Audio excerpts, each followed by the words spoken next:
तो last episode के and पे हमने देखा था कि सेक्टर लीडर जो होता है वहां पर मास्टर से चुंजी से कहता है कि तुम ऐसा कैसे कर सकते हो, तुम किसी बाहर वाले को और स्पेशली एक बैंडेड को हमारे मार्शल पैलेस में कैसे लेकर जा सकते हो जहां पर हमारी हिस्ट्री रखी हुई है, हमारी सारी की सारी मार्शल आर्ट्स की लीनियज वहीं पर पड़ी हुई है। तो से चुंजी से कहता है कि आपको परेशान होने की जरूरत नहीं है, वो लड़का चाहे जहाँ पर कैसा भी क्यों ना हो और एक बैंडेड ही क्यों ना हो, लेकिन इसके बावजूद वो लड़का जो है वो बिल्कुल ही बुरा नहीं है, बल्कि वो एक अच्छा लड़का है, वो राइटियस लड़का है, तो उसी वजह से मैं उसे लेकर गया था। तो सेक्टर लीडर से कहते हैं लेकिन इसके बावजूद एक अनऑर्थोडॉक्स सेक्टर का हिस्सा है। अनऑर्थोडॉक्स म्यूजियम के लोगों को अगर यहाँ पर पता चलता है और साथ ही ऑर्थोडॉक्स म्यूजियम के लोगों को पता चलता है तो फिर तो यहाँ पर मुसीबत हो जाएगी। तो से चुंजन से कहता है कि सेक्टर लीडर मैं आपसे कह रहा हूँ ना, आपको बिल्कुल परेशान होने की जरूरत नहीं है। आपको पता है ना जहाँ पर डिमोनिक कल्ट के लोग आसपास अटैक कर रहे हैं, अगर यहाँ पर ये बात वाकई में सच है कि नैमगोंग फैमिली के स्वर्ड किंग जो है वो वाकई में किडनैप हो चुके हैं या फिर मर चुके हैं, तो फिर मुझे लगता है कि बहुत ही जल्दी हमें यहाँ पर डिमोनिक कल्ट को हराने के लिए एक नए हीरो की जरूरत पड़ेगी। क्या आपको लगता है कि 10 ग्रेटेस्ट मार्शल मास्टर्स अकेले यहाँ पर डिमोनिक कल्ट का सामना कर सकते हैं? हमें एक हीरो की जरूरत है, कि उम्मीद की जरूरत है।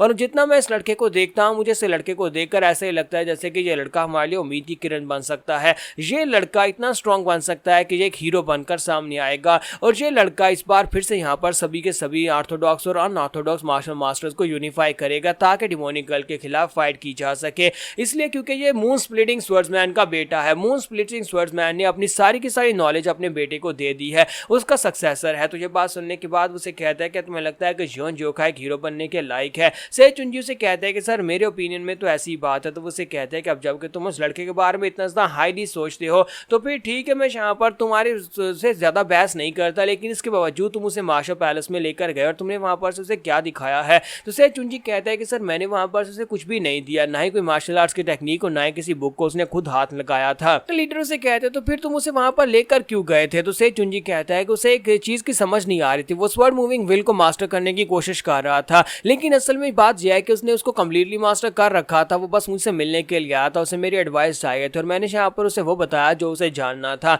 इसलिए आपको बिल्कुल परेशान होने की जरूरत नहीं है। मैंने उसे अपनी फैमिली की हिवल या एस्केप स्वॉर्ड टेक्निक के बारे में कुछ बताया है। तो ये बात सुनने के बाद सेक्टर लीडर वो भी परेशान हो जाते हैं और कहते हैं कि वो वाली स्पेशल टेक्निक वो तो एल्डर लू डोंगबिंग की थी, जो कि वुडेंग सेक्टर के एक महान एल्डर थे, एक एंसेस्टर्स में से एक थे। आज तुम यहाँ पर उस एल्डर की टेक्निक उस लड़के को कैसे बता सकते हो? क्योंकि पिछले कई सालों से यहाँ पर हम लोग उस टेक्निक को मास्टर करने की कोशिश कर रहे हैं, लेकिन हमारे सेक्टर के अंदर कोई भी ऐसा नहीं है जो कि उस टेक्निक को मास्टर कर सके। मास्टर डोंगबिंग की वो टेक्निक जो है वो हमेशा के लिए खत्म हो चुकी है, क्योंकि कोई उसे मास्टर नहीं कर सकता। तो इसी के साथ ही वो सोच रहे होता है कहीं ऐसा तो नहीं है कि वो लड़के ने उस टेक्निक को मास्टर कर लिया होगा। तो वो से चुंजी से कहता है कि अब मुझे यहाँ पर तुम्हारे पर पूरा भरोसा है, अगर तुम यहाँ पर उस लड़के की एडवाइस के साथ उस टेक्निक को मास्टर कर लोगे तो फिर मुझे लगता है कि हमारे सेक्टर का नाम रोशन हो जाएगा। फिर साथ ही उसे कहता है कि मैं तो बस ऐसे ही परेशान हो रहा था, जबकि से चुंजी जो होते हैं वहाँ पर सोच रहे होते हैं कि सर आप यहाँ पर क्या सोच रहे हैं, क्या आपको वाकई में लगता है कि मास्टर लू डोंगबिंग की इस टेक्निक को मास्टर करना इतना ज़्यादा आसान है? तो चलो ठीक है, अगली बार मैं इस बात का पूरा ध्यान रखूंगा, किसी बाहर वाले को यहाँ नहीं लेकर आऊँगा, ना ही मार्शल पैलेस में लेकर जाऊँगा।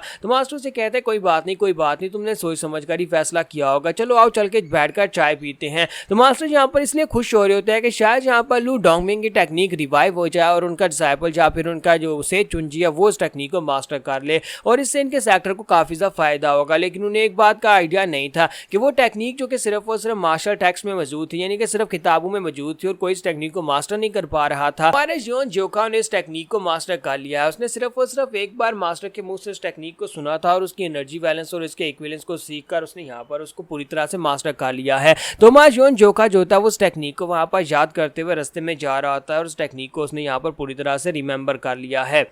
तो जियोन और मास्टर शिम दोनों अगली डेस्टिनेशन की तरफ जा रहे होते हैं, जहाँ पर रास्ते में हमारा जियोन जो था उस टेक्निक को दोहरा रहा था। तो मास्टर शिम उसे कहता है कि ये कौन सी टेक्निक है जिसके बारे में तुम बात कर रहे हो? तो जियोन कहता है कि इसे हीवनली एस्केप स्वॉर्ड टेक्निक कहा जाता है। तो मास्टर शिम कहते हैं कि हाँ, मुझे लगता है कि तुम मुझे यहाँ पर जो सिखाओगे तो फिर मुझे भी ये याद हो जाएगी, लेकिन ये टेक्निक तो वुडेंग सेक्टर की टेक्निक है ना, क्या वाकई में वो तुम्हें ये टेक्निक सिखाने के लिए तैयार हो गए हैं? तुमने यहाँ पर ये टेक्निक इतनी आसानी से उनके पास है कैसे सीख ली है? क्योंकि ये टेक्निक तो उनकी फैमिली टेक्निक है और ये टेक्निक इतनी आसानी खाने के साथ वो किसी बाहर वाले को क्यों देंगे। तो मां जियोन उसे कहता है कि मैं तुम्हें कितनी बार बताऊं, मैंने तुम्हें पहले भी बताया था कि से चुंजी ने कहा था कि ये टेक्निक बहुत ज़्यादा खास टेक्निक है और जहाँ पर एक इंसान की फिजिक के साथ हम लोग इस टेक्निक को मास्टर नहीं कर सकते, यानी कि इस टेक्निक को मास्टर करने के लिए आप इंसान नहीं बल्कि आपका एक डिवाइन बीइंग होना जरूरी है। तो मास्टर शिमू से कहता है ये क्या बात कर रहे हो, एक डिवाइन बीइंग, यानी कि तुम कह रहे हो कि तुम एक गार्ड बनोगे तब जाकर तुम इस टेक्निक को मास्टर कर सकते हो। मास्टर शिमू से कहता है लेकिन तुमने तो खुद ही कहा कि तुमने इस टेक्निक को मास्टर कर लिया है। तो हमारा जियोन से कहता है कि मैंने इस टेक्निक को परफॉर्म होते हुए नहीं देखा, बस मैंने जहाँ पर वर्ड्स में इसको सीखा है यानी इसको सुना है, तो मुझे यहाँ पर लगता है कि मैंने इसको थोड़ा बहुत समझ लिया है कि ये कैसी टेक्निक है। तो इसी के साथ ही मास्टर शिमू से कहता है कि अच्छा ठीक है, क्या तुम मुझे ये टेक्निक सिखा सकते हो। तो हमारा जियोन कहता है कि फिर से वही बात मैंने कहा ना कि ये टेक्निक ऑर्डिनरी लोगों के लिए बिल्कुल भी नहीं है, फिलहाल के लिए आप भी यहाँ पर स्वर्ड मूविंग व्हील के ऊपर ध्यान दें। तो हमारा जियोन उसे कहता है कि बताओ कि और कितना टाइम लगने वाला है, हम लोग कब वहाँ पर पहुँचेंगे। तो मास्टर उसे कहता है कि हम लोग बहुत ही जल्दी पहुँच जाएंगे, शाम होने तक हम लोग पहुँच जाएंगे। तो जियोन कहता है ये तो अच्छी बात है, यानी कि आज फाइनली मैं यहाँ पर अपने ब्रदर्स को देखने वाला हूँ और साथ ही वो कहता है कि कल शाम तक हम लोग वहाँ पर पहुँच जाएंगे जहाँ पर मैं जियोन को दोबारा मिल पाऊंगा। लेकिन फिलहाल के लिए हमारा जियोन जो है जहाँ पर उस गांव की तरफ जा रहा है जहाँ पर उसके सीनियर ब्रदर्स हैं, यानी कि फर्स्ट ब्रदर और सेकंड ब्रदर जो हैं वो अपनी फैमिली के साथ वहाँ पर रह रहे हैं। तो हमारा जियोन कहता है काफ़ी दिनों के बाद उन लोगों को देखने वाला, मैं तो जल्दी से जल्दी वहाँ पर उन लोगों को मिस कर रहा हूँ कि जल्दी से जल्दी उनके गाँव में पहुँचूँ, जाकर देखूँ क्या है वो अपनी फैमिली के साथ किस तरह से रह रहे हैं और उसके बच्चों से मिलना चाहता हूँ, क्या वो खुश भी हैं या नहीं।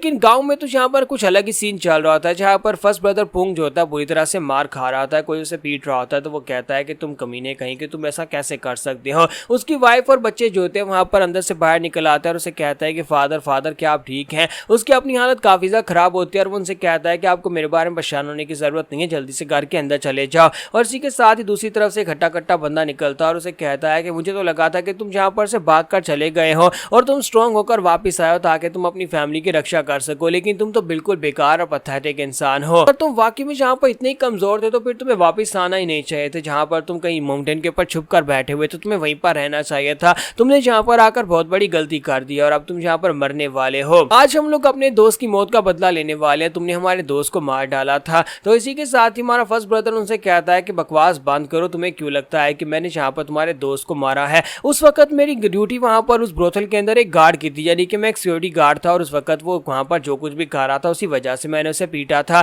तुम्हारा दोस्त वहां पर एक लड़की को बहुत ही बुरी तरह से पीट कर उसे मजबूर कर रहा था, उसके साथ जबरदस्ती कर रहा था। इसी वजह से गार्ड होने के नाते पहले तो मैं कुछ कर नहीं पा रहा था, लेकिन जब वो लड़की बुरी तरह से मार खा रही थी तब मुझे एक्शन लेना पड़ा और मैंने वहां पर फाइट की थी। मैंने उसे यहाँ पर वार्निंग भी दी थी और कहा था कि यहाँ पर ऐसा मत कर, चुपचाप चला जाए। लेकिन तुम्हारा दोस्त इतना घटिया था कि उसने मुझे मारने की कोशिश की और वहां पर फाइटिंग के दौरान वो बंदा मर गया। लेकिन वहां पर वो लड़की जिसे वो बुरी तरह से पीट रहा था, मैं उस बेचारी लड़की को भी नहीं बचा पाया। उस लड़के ने यानी तुम्हारे दोस्त ने उस लड़की को इतनी बुरी तरह से पीटा था कि वो बेचारी भी वहीं पर मर गई थी। तुम्हें यहाँ पर औरतों की बिल्कुल भी इज्जत नहीं करनी आती। तो वो टकला उसे कहता है कि तुम्हें क्या लगता है कि मैं यहाँ पर किसी वैश्या लड़की की इज्जत करूंगा जो कि यहाँ पर बाजार में एक सिल्वर कॉइन के बदले में मिल जाती है। मैं ऐसी लड़की के बारे में क्यों परवाह करूंगा, जबकि तुमने जिस लड़के को मारा था वो हमारा एक मार्शल ब्रदर था और एक मार्शल ब्रदर को रेज करने में बहुत सारे सिल्वर कॉइन्स लगते हैं। इसका मतलब यह है कि हमारा नुकसान उस लड़की से ज्यादा हुआ था। तो यहाँ पर हमारी एपिसोड 119 का एंड करेंगे और नेक्स्ट एपिसोड में देखेंगे क्या हमारा जो जोखा है वो टाइम के ऊपर यहाँ पर पहुंच पाएगा और इन सभी लोगों को पीटेगा और अपने फर्स्ट ब्रदर को बचा पाएगा।